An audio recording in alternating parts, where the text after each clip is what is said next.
جی شروع کریں.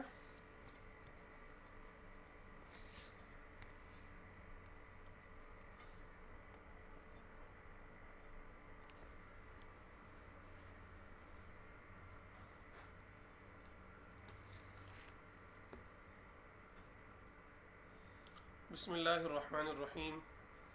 الحمد للہ رب العالمین والصلاة والسلام علی سید المرسلین وعلی آلہ واصحابہ اجمعین. قال اللہ تبارک وتعالی اعوذ باللہ من الشیطان الرجیم. بسم اللہ الرحمن الرحیم. ان اللہ اشترى من المؤمنین انفسهم واموالهم بان لهم الجنہ. صدق اللہ العظیم.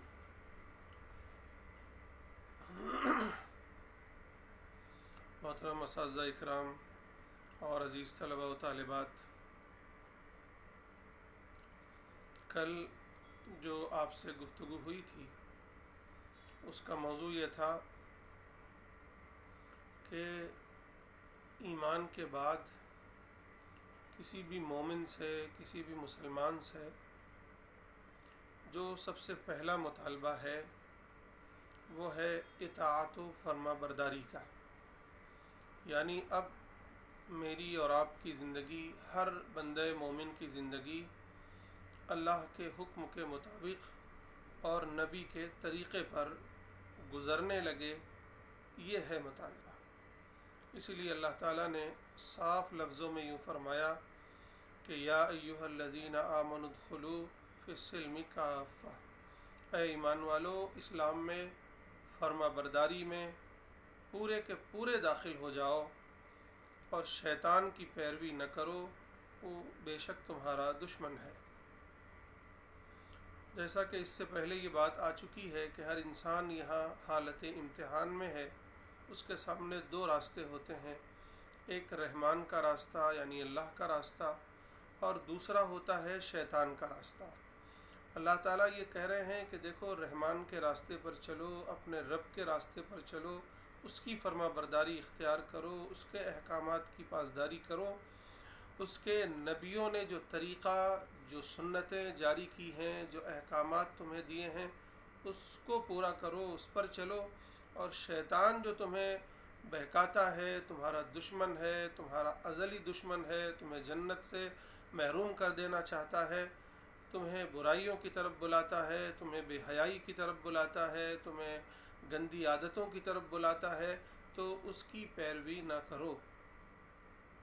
یعنی یہ ساتھ ساتھ موت تک ہر انسان جو بالغ ہوتا ہے وہاں سے لے کر مرتے دم تک یہ سلسلہ چلتا رہے گا. ایک طرف بھلائی ہوگی، ایک طرف برائی ہوگی، ایک طرف سچ ہوگا اور ایک طرف جھوٹ ہوگا، ایک طرف حق ہوگا اور ایک طرف باطل ہوگا، ایک طرف توحید، ایک طرف شرک، ایک طرف ایمان، ایک طرف کفر، ایک طرف اللہ کی فرما برداری، دوسری طرف شیطان کی فرما برداری، ایک طرف اللہ کا راستہ، دوسری طرف شیطان کا راستہ.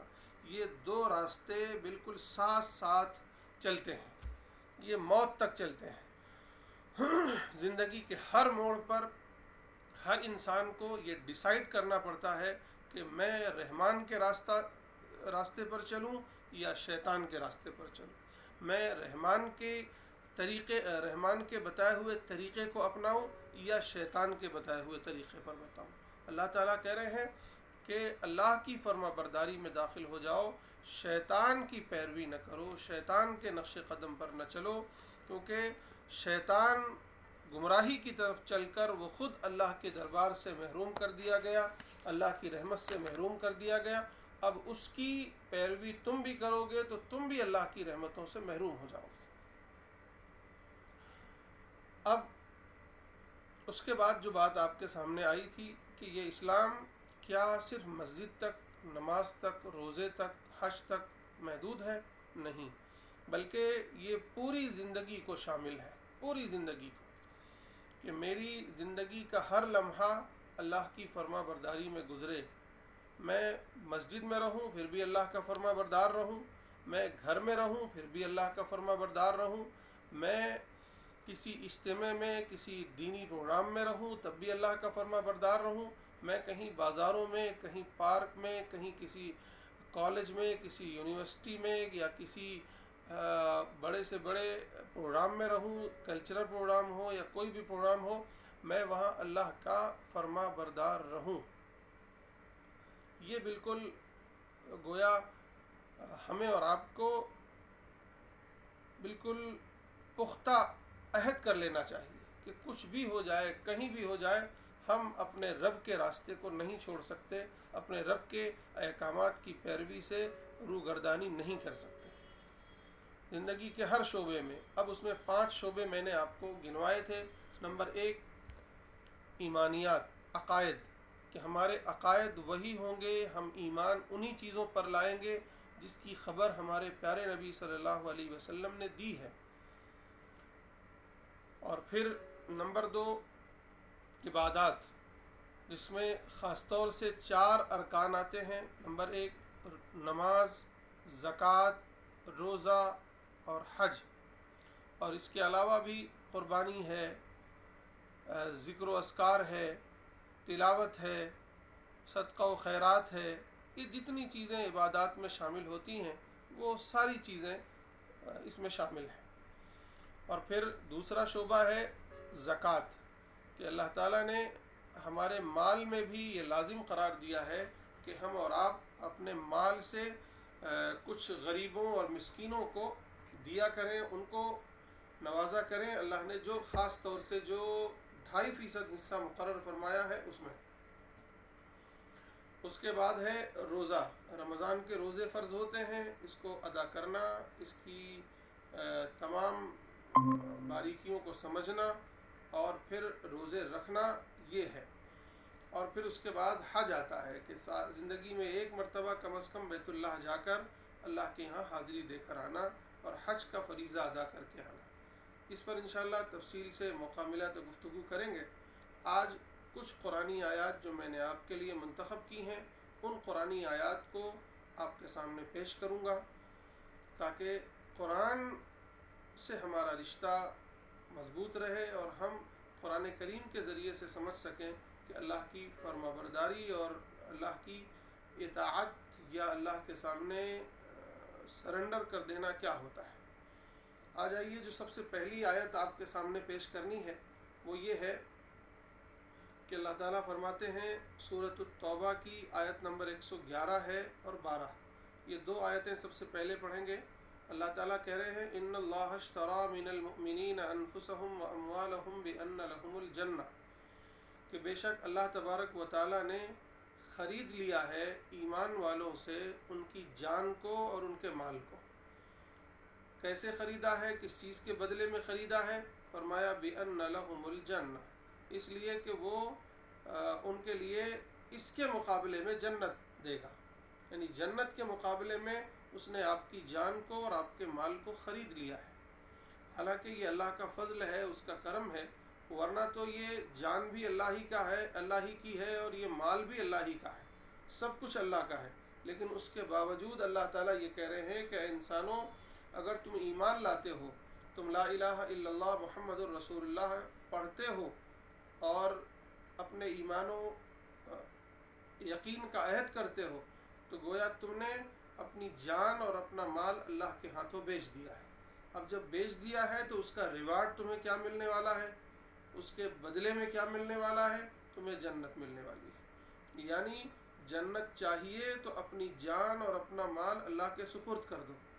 سپرد کرنے کا مطلب یہ نہیں ہے کہ آج کہیں جان ہلاک کر دو اور آج سارا مال لٹا دو، مطلب یہ ہے کہ ہر لمحے تیار رہو کہ اللہ کے دین کے، اللہ کے دین کی دعوت کے، اللہ کی فرما برداری کے، اللہ کی عبادت کے جو بھی تقاضے ہوں گے اسے پورا کریں گے۔ اب اسی میں آ گیا کہ بھئی نماز ہے، 5 وقت کی نماز ہم پر فرض ہوتی ہے، ہم ادا کریں گے، کیونکہ یہ جان اپنی ہے ہی نہیں، یہ جسم اپنا ہے ہی نہیں، ہے تو اللہ کا دیا ہوا۔ اس کے باوجود میں نے جب کلمہ پڑھا تو اسے اللہ کے ہاتھوں فروخت کر دیا، اللہ کے ہاتھوں بیچ دیا، تو اب میری اپنی اچھا اس میں چلنے کی کوئی گنجائش ہی نہیں ہے۔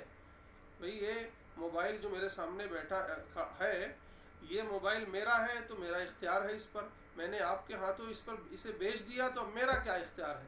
آپ کہیں یوز کرو تو یوز کر لوں گا، آپ کہو میرا واپس کر دو تو میں واپس کر دوں گا، آپ کہو نہیں اس کو یہاں رکھ دو تو وہاں رکھ دوں گا، جیسا کہیں گے آپ۔ یہی حال میری اور آپ کی جان کا ہے، میری اور آپ کے جسم کا ہے، کہ یہ سب اللہ کا ہے۔ پہلے تو اللہ ہی کا دیا ہوا ہے، چلو مان لیا اللہ نے دیا، اللہ نے اس کا مجھے اور آپ کو مالک بنایا، لیکن پھر اللہ نے کہا کہ اس کو بیچو میرے ہاتھوں، بیچ دیا ہم نے۔ اللہ نے کہا کیا چاہیے اس کے بدلے میں، ہم نے کہا جنت چاہیے، تو اللہ نے جنت لکھ دی، اب ایمان والے ہو تو تمہارے لیے جنت لکھ دی گئی۔ لیکن اب یہ جان اور یہ مال میرا ہے، یعنی اللہ کا ہے، تو اللہ کہتے ہیں اب بھی استعمال ہی کرو، لیکن میں جب جب جہاں جہاں کہوں وہاں تمہیں خرچ کرنا ہے۔ مثلا اب روزانہ 5 وقت کی نماز فرض ہوتی ہے، تو مجھے اور آپ کو ادا کرنا ہے، ادا کریں گے تو اللہ کے وعدے ہیں اس پر، پھر اور اللہ تعالیٰ ہمیں دے گا، اجر دے گا اور اجر دے گا، اور اس کی قیمت دے گا اور قیمت دے گا۔ لیکن اگر اس میں کوتاہی کریں گے تو پھر اللہ تعالیٰ اس کی وعیدیں بھی سناتا ہے کہ ایمان، پھر تمہارا ایمان سچا نہیں ہے، پھر تمہارا ایمان سچا نہیں ہے۔ ایمان سچا ہوتا تو میں جیسا کہتا ویسے کرتے۔ اسی لیے اللہ کے نبی نے فرمایا کہ یہ نماز ایمان والے کی پہچان ہے۔ کفر اور ایمان کے درمیان اگر کوئی چیز پہچان کے طور پر ہے، یا یہ کہ کوئی چیز حد فاصل ہے، تو وہ نماز ہے، 5 وقت کی نماز۔ تو 5 وقت کی نماز پڑھنا ہر حال میں، یہاں تک کہ کوئی شخص بیمار ہے تو بیماری کی حالت میں پڑھے، کوئی مسافر ہے تو مسافر کی حالت میں پڑھے، کسی حال میں بھی معاف نہیں ہے۔ کھڑے ہو کر نہیں پڑھ سکتا تو بیٹھ کر پڑھے، بیٹھ کر نہیں پڑھ سکتا تو لیٹ کر پڑھے، لیکن پڑھے، ضرور پڑھے۔ وضو نہیں کر سکتا تیمم کرے، غسل نہیں کرتا تیمم کرے، لیکن نماز کسی حال میں بھی قضا نہیں ہے، نماز کسی حال میں بھی معاف نہیں ہے۔ ادا نہیں پڑھ سکا تو قضا کرے، لیکن پڑھے، ضرور پڑھے۔ نہیں پڑھے گا تو اس پر بڑی وعیدیں ہیں، بڑی وعیدیں ہیں۔ انشاءاللہ نماز کے بیان میں ہم لوگ ان وعیدوں کو بھی دیکھیں گے۔ اسی طرح روزہ ہے، یہ بھی جسم کا، یہ بھی جان کا، گویا جان کی عبادت ہے، کہ اب اللہ تعالیٰ کہہ رہے ہیں روزے رکھو تو رکھنا ہے۔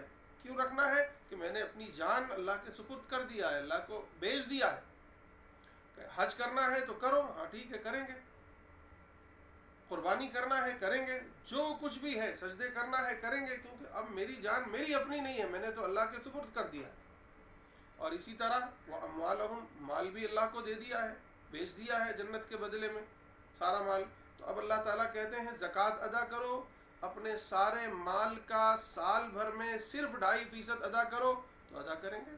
نہیں ادا کرتے تو گویا اب بغاوت کر رہے ہیں کہ اللہ ہی کی دی ہوئی چیز تھی، اور اللہ ہی نے اسے بیچ کر پھر ہمیں استعمال کے لیے دے دیا خرید کر، اس کے باوجود ہم اس کو نہیں ادا کر رہے ہیں، تو اس کا مطلب یہ ہے کہ ہم بغاوت کر رہے ہیں اللہ سے۔ تو پھر اللہ تعالیٰ پھر جنت نہیں ملے گی، پھر تو ظاہر ہے کہ جہنم ہے ایسے لوگوں کے لیے۔ تو زکوٰۃ ہے، اور جو بھی مالی اور صدقات ہیں، خیرات ہے، خود حج کا ہے، تو جو یہ مال جب بھی تقاضا آ جائے کہ بھئی اللہ کے لیے کرنا ہے، یا اللہ کے دین کے لیے کرنا ہے، اللہ کے دین کی دعوت کے لیے کرنا ہے، تو یہ کرنا ہے۔ آپ دیکھیں جتنے بھی انبیاء اکرام علیہم السلام آئے، انہوں نے اس کا ایک جیتا جاگتا ثبوت پیش کیا ہے کہ پوری کی پوری اپنی جان نچھاور کر دی، اپنی ساری دولت نچھاور کر دی اللہ کے لیے۔ آپ اندازہ لگائیے، کوئی بھی ایک نبی کا واقعہ لے لیجئے۔ میں نے آپ کے ہی پلیٹ فارم پر پچھلے سال، یا غالباً اس سے 1 سال پہلے، میں نے انبیاء اکرام علیہم السلام کے واقعات آپ کے اسی شاہین کے پروگرام میں پیش کیا تھا پورے رمضان۔ تو بہت سے بچے اگر پرانے ہوں گے تو ان کو یاد بھی ہوگا، یا اساتذہ اکرام کو یاد ہوگا۔ تو ایک ایک نبیوں کے واقعات دیکھیے آپ، خود حضرت ایوب علیہ السلام کا واقعہ دیکھیے کہ حضرت ایوب علیہ السلام کے پاس بہت سی اولادیں تھیں، بہت سا مال تھا، سب کچھ تھا، بہت سے جانور تھے، بہت ان کے دوست احباب رشتہ دار تھے، لیکن اللہ تعالیٰ نے ان کے امتحان کے طور پر، بلکہ ان کا بھی امتحان تھا اور پوری امت کا امتحان تھا اور آگے کے لوگوں کے لیے سبق تھا، تو اللہ تعالیٰ نے دھیرے دھیرے ساری چیزیں لے لی۔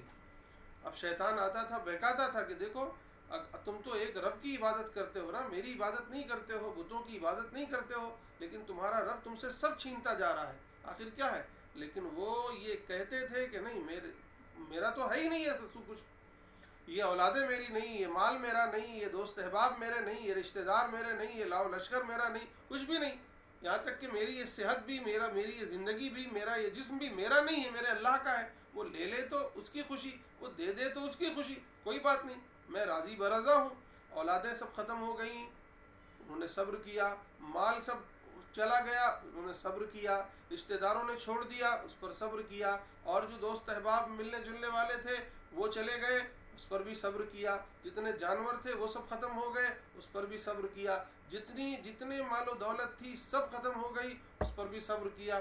پھر جسم پر آ گیا، پھر بیمار پڑے، حد درجے بیمار پڑے، اس پر بھی صبر کیا. جسم میں کیڑے پڑ گئے، اس پر بھی صبر کیا. صبر کرتے رہے کرتے رہے کرتے رہے. جب وہ صبر کی انتہا ہو گئی تو پھر اللہ تعالیٰ نے ان کی اس صبر کو قبول فرمایا، اور پھر دھیرے دھیرے دھیرے دھیرے ساری چیزیں واپس کر دیں. یعنی زندگی میں انہوں نے آنکھوں سے دیکھ لیا، لوگوں نے دیکھ لیا کہ اللہ نے اولادیں بھی واپس کر دیں، مال بھی واپس کر دیا، جسمانی صحت بھی واپس کر دی. سارے لوگ، دوست احباب اور رشتہ دار بھی آ گئے، سب آ گئے.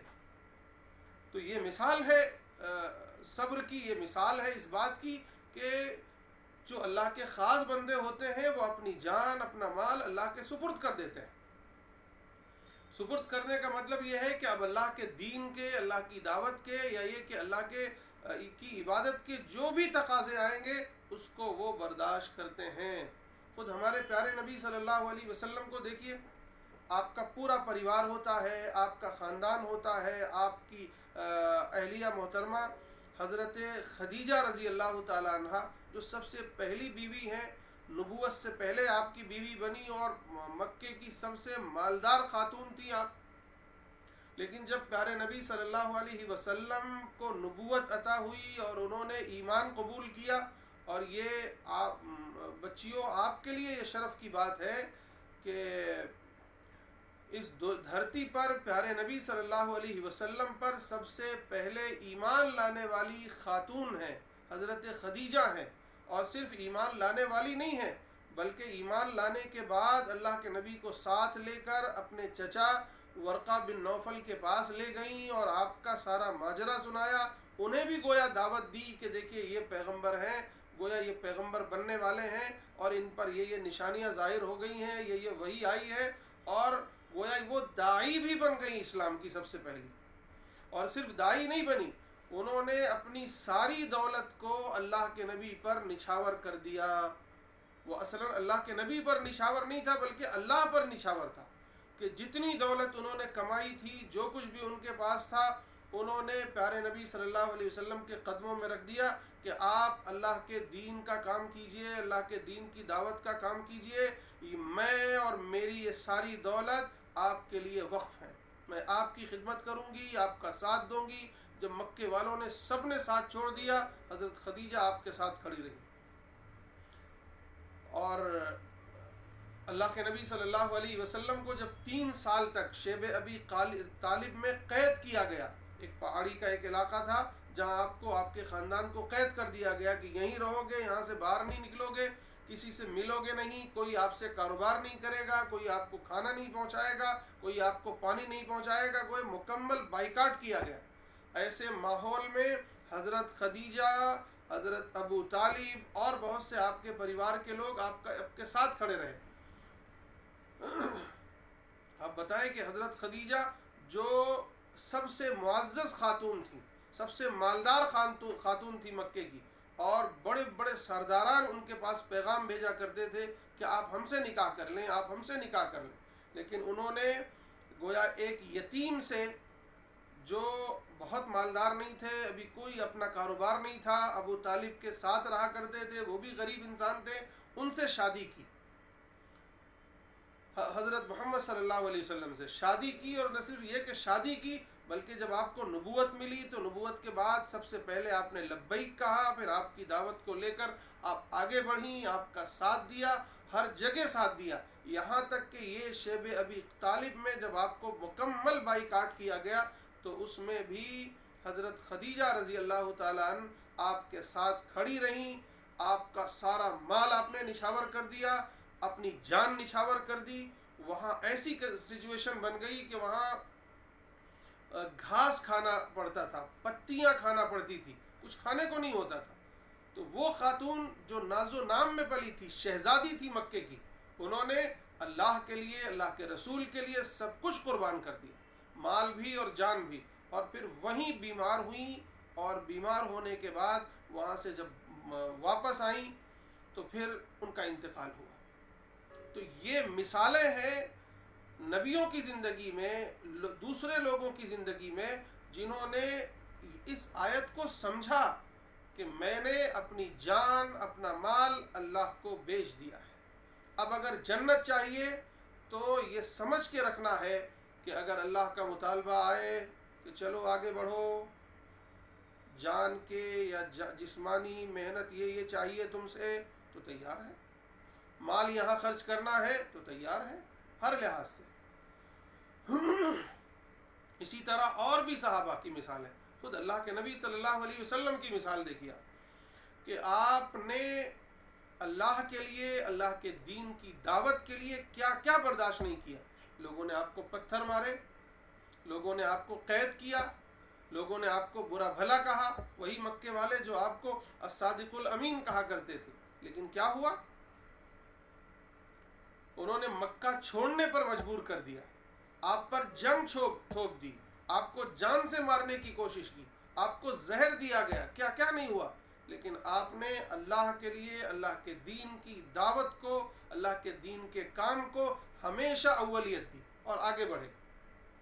حضرت عیسیٰ علیہ السلام کے ساتھ کیا ہوا کہ یہودیوں نے ان پر مقدمہ چلایا، جھوٹا مقدمہ چلایا، اور چلانے کے بعد یہودیوں نے اپنے خیال کے مطابق ان کو سولی چڑھا دی، ان کو پھانسی دینے کا فیصلہ کر دیا، سولی پر چڑھانے کا فیصلہ کر دیا۔ یہ الگ بات ہے کہ اللہ تعالیٰ نے کو یہ منظور نہیں تھا، اللہ تعالیٰ نے انہیں زندہ آسمان پر اٹھا لیا۔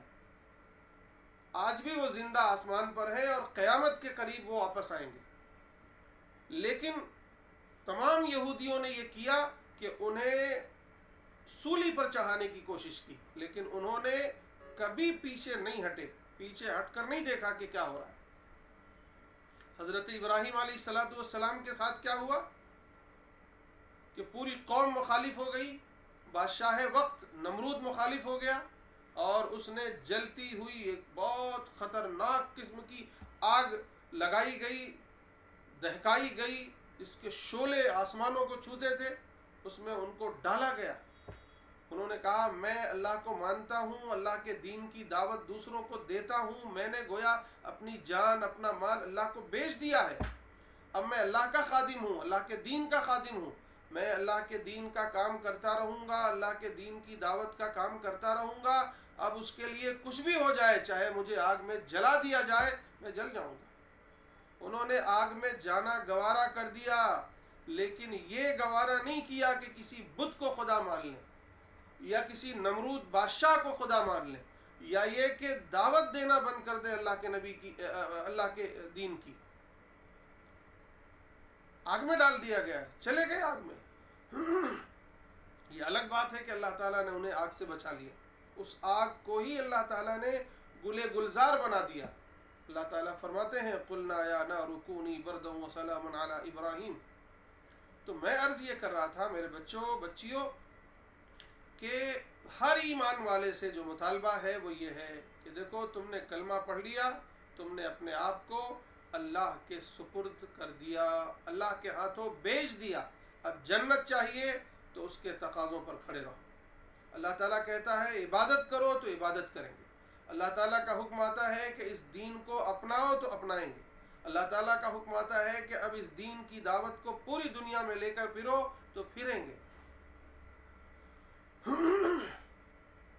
یعنی یہاں یہ بات سمجھ لیجئے کہ صرف عبادات تک محدود نہیں ہے ہمارا دین، یہ دین جس پر ہم عمل کرتے ہیں، جو خود عبادت کرتے ہیں، جو دین ہے، اس کے دو تقاضے ہیں گویا۔ ایک تقاضا تو یہ ہے کہ ہم خود قبول کریں، خود عمل کریں 100%۔ دوسرا تقاضا یہ ہے کہ اس دین کی دعوت کو لے کر اٹھیں، نبیوں کی طرح ہم بھی دوسروں کے پاس جائیں، ہم بھی انہیں بتائیں کہ اللہ کون ہے، ہم بھی انہیں بتائیں کہ دین کیا ہے، ہم بھی انہیں بتائیں کہ دیکھو جنت کیا ہے، جہنم کیا ہے، دنیا کیا ہے، آخرت کیا ہے، یہ ساری چیزیں بتائیں کہ ایمان کیا ہے، کفر کیا ہے، ایمان کا انجام کیا ہے، کفر کا انجام کیا ہے۔ یہ باتیں دوسروں تک پہنچانا یہ نبیوں کی سنت ہے، یہ نبیوں کا طریقہ ہے، اور یہ ہم مسلمانوں پر فرض ہے۔ اور جب فرض ہے تو کس حد تک فرض ہے؟ اس حد تک فرض ہے کہ اس راہ میں اپنی جان بھی قربان کر دیں گے، اپنا سارا مال بھی قربان کر دیں گے، صرف اس لیے نہیں کہ اللہ کی صرف عبادت کر لیں گے، حج کر لیں گے، روزہ کر لیں گے اور نماز پڑھ لیں گے، صرف یہیں تک اللہ اور اس کے رسول کی فرما برداری کریں گے، یا یہیں تک ہم نے اپنی جان اور اپنا مال جو ہے اللہ کے سپرد کیا ہے یا بیچا ہے، نہیں۔ اب مطالبہ یہ ہے کہ آپ اللہ کی فرما برداری میں بھی، اللہ کے دین کی قبولیت میں بھی، اللہ کے دین کو عمل کرنے میں بھی، اور اس کی دعوت میں بھی، اللہ کے دین کو دوسروں تک پہنچانے میں بھی، اس کی تبلیغ میں بھی اپنی جان قربان کر دیں، اپنا سارا مال قربان کر دیں۔ جب مطالبہ ہو کہ وقت لگاؤ تو وقت لگائیں گے، جب مطالبہ ہو کہ مال لگاؤ تو مال لگائیں گے، جب مطالبہ ہو کہ جسم لگاؤ تو جسم لگائیں گے، جو مطالبہ ہوگا اللہ کے لیے، اللہ کے دین کے لیے، اللہ کے دین کی دعوت کے لیے، اس کے لیے تیار ہو، تب جنت ملے گی۔ اسی لیے آگے فرمایا کہ یقاتلون فی سبیل اللہ فیقتلون ویقتلون، کہ یہ مکے والے یعنی ایک اس کا بیک گراؤنڈ ہے، میں اس کی طرف نہیں جاتا، بتانا یہ ہے کہ یہ جب اللہ کے دین کی دعوت کو لے کر اٹھتے ہیں، جیسے انبیاء اٹھے ہیں، تو بسا اوقات یہ ہوتا ہے کہ لوگ رکاوٹ ڈالتے ہیں، لوگ ان کے مقابلے میں کھڑے ہوتے ہیں اور ان کو اللہ کے دین سے، اللہ کے دین کی دعوت سے روکتے ہیں۔ تو ایسے میں اگر وہ جنگ کی ابتدا کر دیں اور وہ جنگ تھوپیں، کسی سے جنگ کرنی پڑے تو جنگ کریں، اور جنگ میں پھر ہوتا کیا ہے کہ انسان یا تو مر جاتا ہے یا تو مار دیتا ہے، یعنی اس حد تک قربانی پیش کرنی ہے اپنے دین کے لیے، اپنے دین کی حفاظت کے لیے، اپنے دین کی دعوت کے لیے، اپنے ایمان کی حفاظت کے لیے، اپنے ایمان کی دعوت کے لیے، اس حد تک کرنا ہے۔ وعدن علیہ حقا فی التوراۃ والانجیل والقرآن، اور اللہ تعالیٰ کہہ رہے ہیں یہ وعدہ ہے جو سچا ہے، اور یہ تورات میں بھی یہ وعدہ کیا گیا ہے، انجیل میں بھی کیا گیا ہے، اور اس قرآن میں بھی کیا جا رہا ہے۔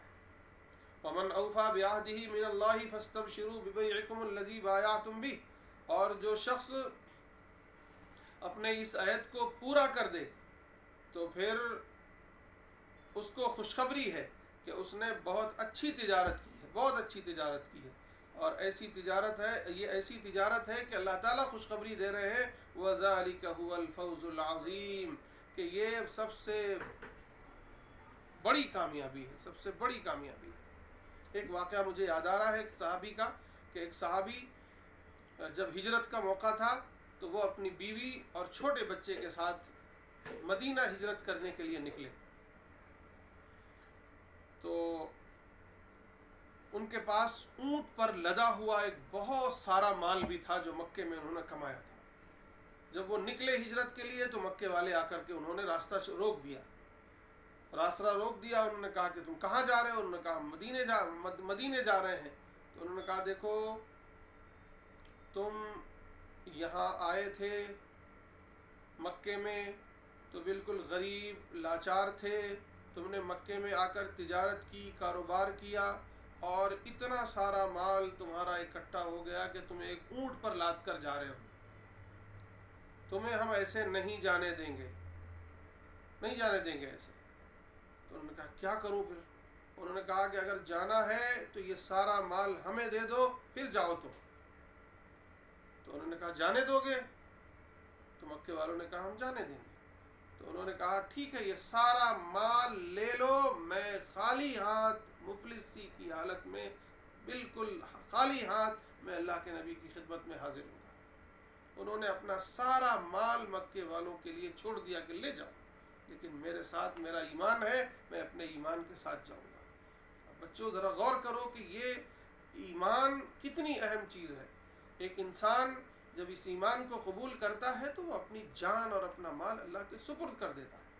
اب اللہ کی راہ میں اگر جان نچھاور کرنی پڑے تو کر دے، مال نچھاور کرنا پڑے تو کر دے، اپنے ایمان سے توبہ نہ، اپنے ایمان سے نہ پھرے۔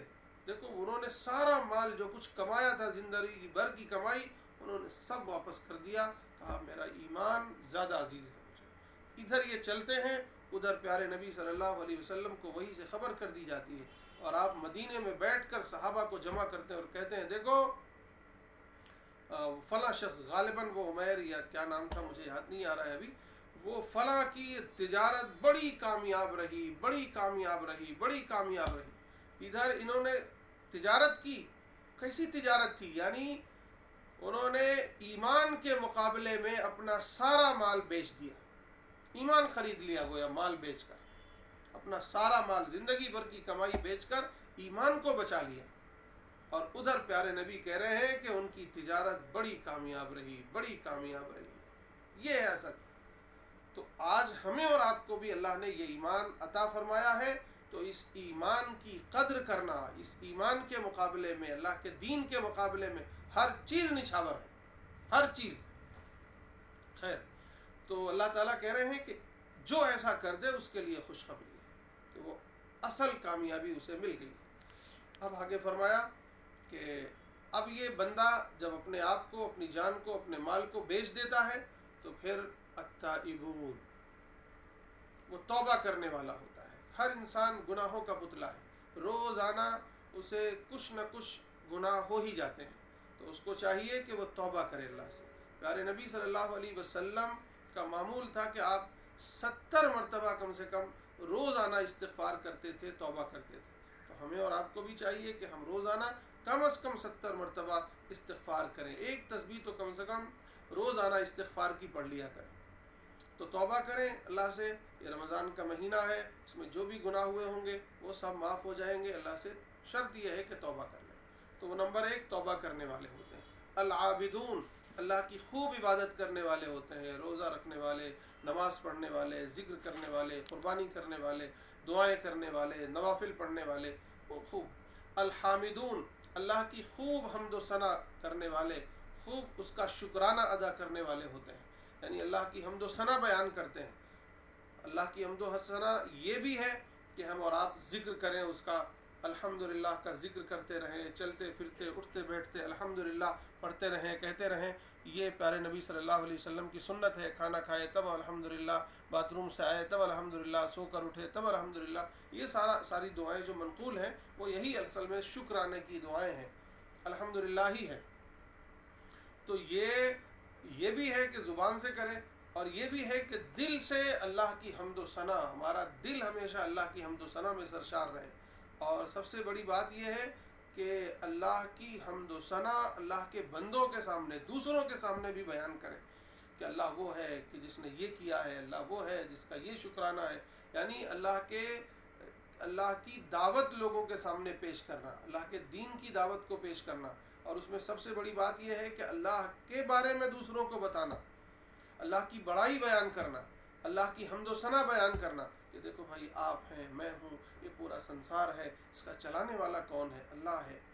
اس طرح اسی کا شکر ہے، اسی کا سارا یہ کرم ہے کہ یہ کائنات چل رہی ہے، ورنہ کون یہ اس کائنات کو چلا سکتا تھا. اس طرح ان کے سامنے بھی، لوگوں کے سامنے بھی بیان کرنا.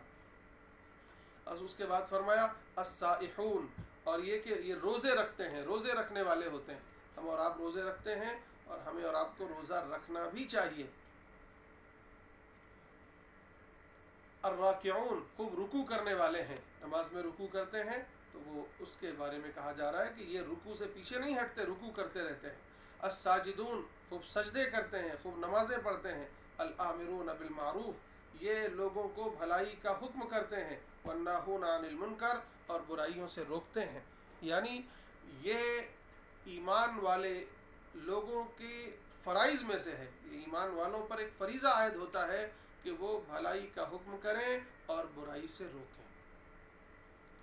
جب بھی ہم، ایک مومن کی شان یہ ہے، پیارے نبی صلی اللہ علیہ وسلم نے فرمایا من رآ منکم منکرا فلیغیرہ بیدہ الی آخر الحدیث، کہ دیکھو تم میں سے جو شخص بھی کوئی برائی دیکھے تو اس کا کرتویہ یہ ہے، اس کا فریضہ یہ ہے، اس کی رسپانسبلٹی یہ ہے کہ وہ ہاتھ سے اس برائی کو روک دے. اور اگر اس کی استطاعت نہیں ہے تو زبان سے کم اس برائی کو روک دے. اور زبان سے بھی طاقت نہیں رکھتا، استطاعت نہیں رکھتا، تو فرمایا کم از کم اس کو برا سمجھے، دل میں برا سمجھے. اور فرمایا یہ ایمان کا سب سے کمزور ترین درجہ ہے، سب سے کمزور ترین درجہ ہے. یعنی ایک روایت میں فرمایا کہ اس کے بعد تو کوئی اور رائی کے دانے کے برابر بھی ایمان نہیں ہے. یعنی یہ ایمان والوں کی شان ہے. ایک مومن کہیں رہے اور اس کے سامنے برائی ہوتی رہے وہ خاموش نہیں بیٹھ سکتا. وہ آگے بڑھ کر اس کو روکنے کی کوشش کرے گا, اس کو ہاتھ سے روکے گا. ہاتھ سے نہیں روک سکتا تو زبان سے روکے گا. زبان سے نہیں روک سکتا تو کم از کم دل میں برا سمجھے گا اور اس میں شریک نہیں ہوگا.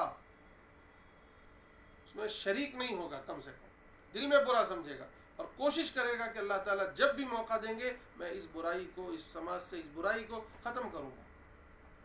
تو دو چیزیں ہیں. ایک ہے بھلائی کا حکم کرنا, جہاں اسلام ہمیں یہ کہتا ہے کہ تم بھلائی کرو, وہیں یہ بھی کہتا ہے کہ اپنے سماج میں دوسروں کو بھی بھلائی کا حکم کرو, سماج میں بھلائی کا رواج دو. مثلا آپ نماز پڑھتے ہیں, آپ کے آس پاس کچھ لوگ ہیں جو نماز نہیں پڑھتے, تو آپ پر لازم ہے کہ انہیں آپ نماز کا حکم کریں.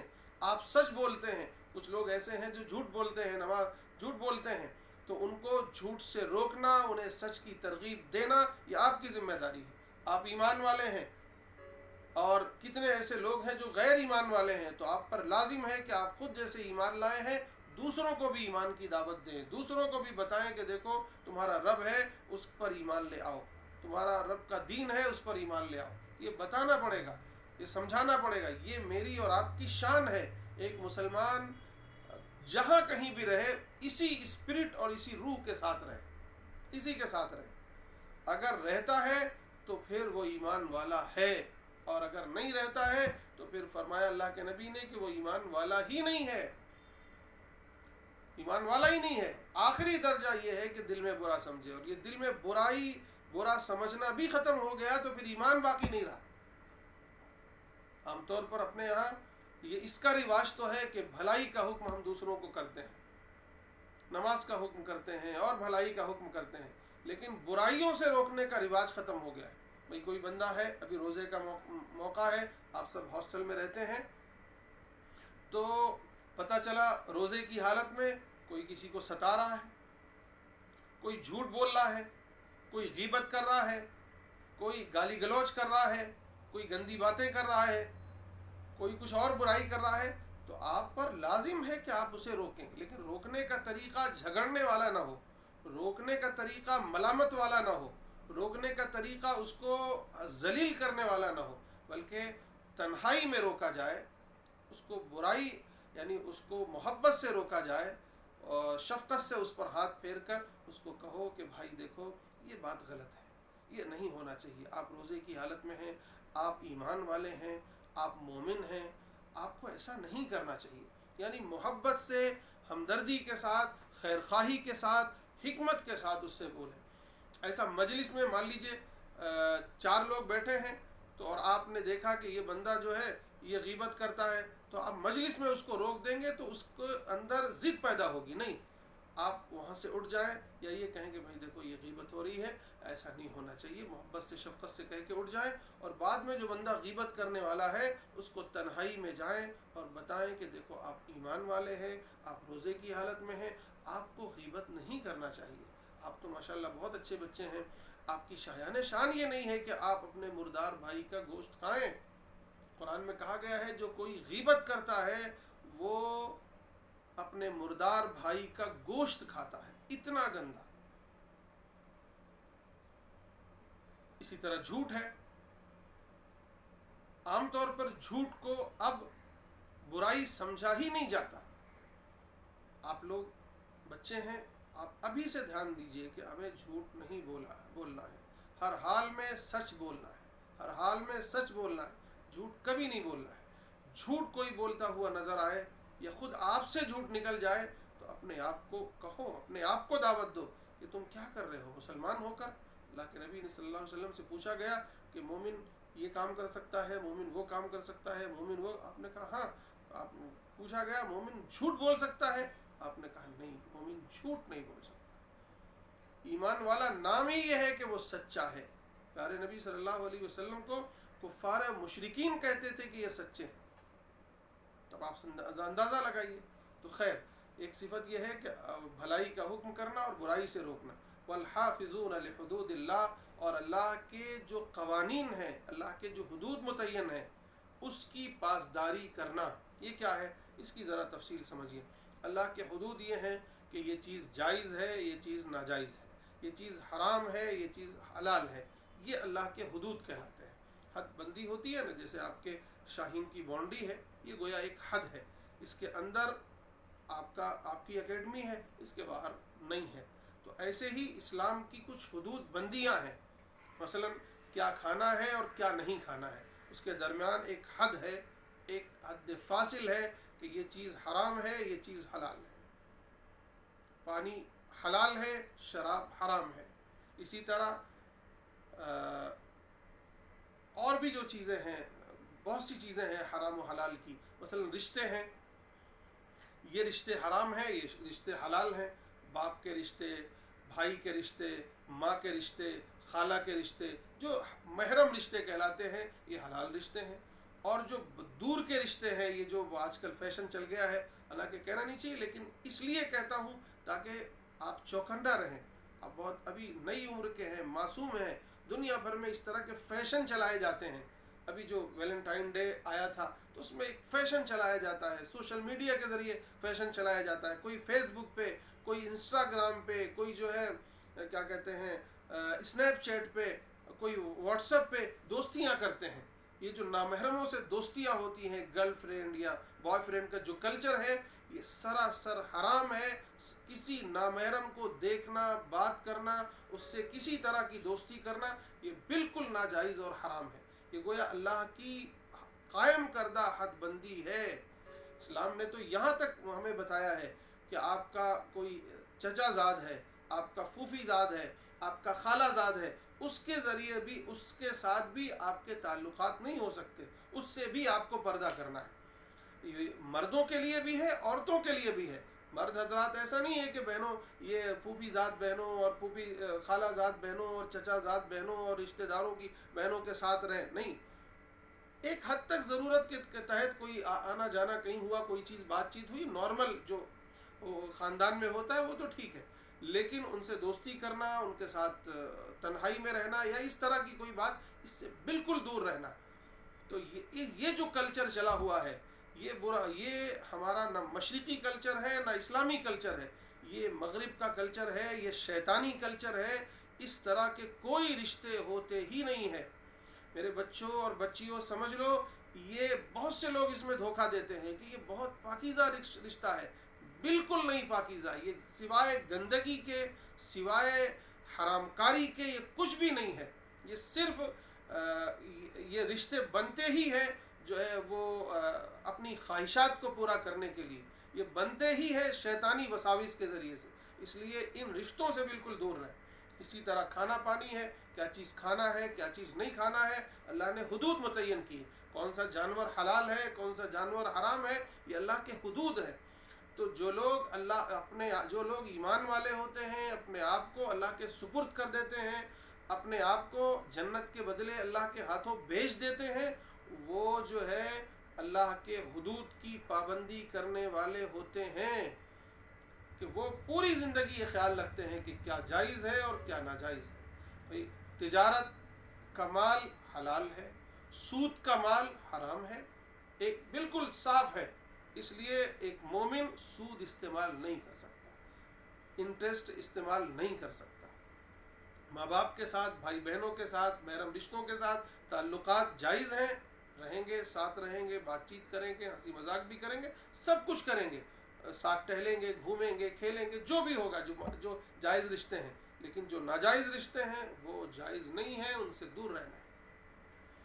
اور اسی طرح کپڑے کون سے پہننے ہیں، یہ جو کم سے کم جو سطر ہے، مرد کی سطر ہے ناف سے لے کر گھٹنے تک، اور عورت کی سطر ہے سوائے یہ ہتھیلی، دونوں ہتھیلیوں کے، دونوں نیچے پیر جو ہے پنجے آپ کے گٹوں سے نیچے تک، نیچے سے، اور یہ چہرہ، یہ تین چیزیں چھوڑ کر آپ کا عورتوں کا پورا جسم پردہ ہے۔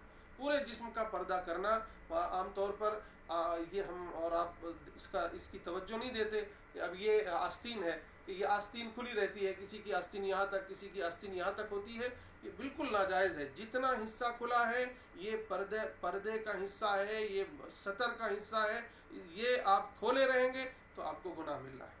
اسی طرح آپ کے بال کھلے ہیں، آپ کا گلا کھلا ہے، عام طور پر گلا کھلنے کا رواج ہو گیا ہے، یہاں تک کہ محرموں کے سامنے بھی اگر ہیں تو ہمیں اور آپ کو کم سے کم دو چیزیں بہت، ایک تو سر ڈھکنا اور دوسرے اپنے سینے پر دوپٹہ ڈالنا، یہ انتہائی ضروری ہو جاتا ہے۔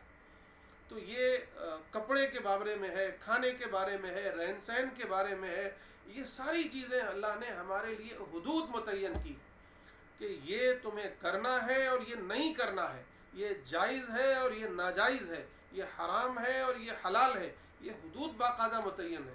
تو ایسے ایمان والوں کے بارے میں کہا جا رہا ہے یہ اللہ کے حدود کی پاسداری کرتے ہیں، اس کی حفاظت کرتے ہیں۔ جو لوگ ایسا کریں اللہ تعالیٰ انہیں کہہ رہے ہیں اے نبی وبشر المؤمنین، ایسے ایمان والوں کے لیے بشارت سنا دیجئے۔ کس چیز کی بشارت؟ جنت کی بشارت، جنت کی بشارت۔ یاد رکھیے یہ دنیا چند روزہ ہے، گزر جائے گی، گزر جائے گی، الا عشیۃ او ضحاہا۔ آخرت کے مقابلے میں یہ ایک صبح ہے یا ایک شام ہے۔ آخرت میں انسان سے پوچھا جائے گا دنیا میں کتنے دن رہ کر آئے ہو، تو یہ انسان کہے گا شاید میں ایک صبح گزار کے آیا ہوں۔ کیسے؟ ایک صبح تو گزر جاتی ہے ناشتے میں اور ادھر ادھر اپنی تیاری میں، ایک شام گزر جاتی ہے کہیں چوراہے پر، کہیں ہوٹل میں چائے پینے میں۔ بس اتنی سی زندگی مجھے ملی تھی، اتنی سی زندگی کے لیے ہمیشہ ہمیش کی آخرت ہم برباد کر لیں، یہ بالکل مناسب نہیں ہے، یہ عقل مندی بھی نہیں ہے۔ تو آج کا یہ درس میں نے کئی آیتوں کا انتخاب کیا تھا، لیکن چونکہ بہت اہم یہ آیتیں تھیں اور اس میں بہت سی باتیں جمع ہو گئی تھیں، اس لیے میں نے مناسب یہ سمجھا کہ آپ کے سامنے یہ ساری باتیں واضح کر دی جائیں۔ خلاصہ کلام یہ ہے کہ ایک مومن مرد یا عورت جب ایمان قبول کرتا ہے تو اس پر یہ لازم ہوتا ہے کہ وہ 100% اللہ کا فرما بردار بن جائے۔ کیوں؟ کیونکہ وہ جب ایمان قبول کرتا ہے تو وہ جنت کے بدلے میں اپنی جان اور اپنے مال کو اللہ کے ہاتھوں بیچ دیتا ہے۔ یہ تو واقعی شرف کی بات ہے کہ اللہ ہی کا دیا ہوا ہے، لیکن اللہ کہتے ہیں میرے بندے آپ بیچ دے، میں تجھے خود سے خرید لوں گا، اور پھر خریدنے کے بعد پھر اللہ تعالیٰ واپس کر دیتے ہیں کہ تیرے ہی پاس رکھ، تجھے یہ استعمال کرنا ہے، لیکن اب استعمال کرنا ہے ایسے جیسے میں کہوں گا، یہ جان بھی، یہ مال بھی۔ تو یہ مجھ سے اور آپ سے مطالبہ ہے۔ اللہ نے یہ جو زندگی دی ہے، یہ جو صحت دی ہے، یہ جو جسم عطا فرمایا ہے، یہ جو دولت عطا فرمائی ہے، یہ بہت بڑی نعمت ہے۔ ان نعمتوں کی قدر کیجئے اور یہ طے کیجئے اپنی زندگی سے، یہیں سے طے کیجئے کہ ہم اور آپ اب اپنا جیون اس طرح گزاریں گے کہ اللہ کی مرضی چلے گی، میری اپنی مرضی نہیں چلے گی۔ جہاں کہیں کوئی بات آئے، میں نے آپ سے یہ بات کی کہ دو ہی راستے آپ کو ملیں گے، ایک بھلائی کا، ایک برائی کا، ایک اللہ کا راستہ، ایک شیطان کا راستہ۔ آپ کو انتخاب کرنا ہے ہمیشہ اللہ کے راستے کا۔ نہیں انتخاب کریں گے، آپ شیطان کا راستہ اختیار کریں گے تو ظاہر ہے کہ شیطان تو جنت کی سے دور کرنا چاہتا ہے، آپ کو جہنم کی طرف لے جانا چاہتا ہے۔ یہ دنیا بھی جہنم بنانا چاہتا ہے اور مرنے کے بعد کا جیون بھی جہنم بنانا چاہتا ہے۔ وہ نہ بنے، اس سے بہتر یہ ہے کہ آپ اللہ کے راستے کو چنیں، اللہ سے دعا کرتے رہیں۔ یہ رمضان کی مبارک گھڑیاں ہیں، میرے لیے بھی دعا کریں، اپنے لیے بھی دعا کریں، اپنے کیریئر کے بھی لیے دعا کریں۔ یہ کیریئر تو ہے ہی ہے، بنے گا ہی انشاءاللہ، لیکن اس سے بڑا کیریئر، ہمیشہ ہمیش کا جو کیریئر آپ کا ہے وہ آخرت کا کیریئر ہے۔ کبھی اس کیریئر کو بناتے بناتے آپ ہمیشہ ہمیش کا کیریئر خراب مت کر لینا میرے بچوں۔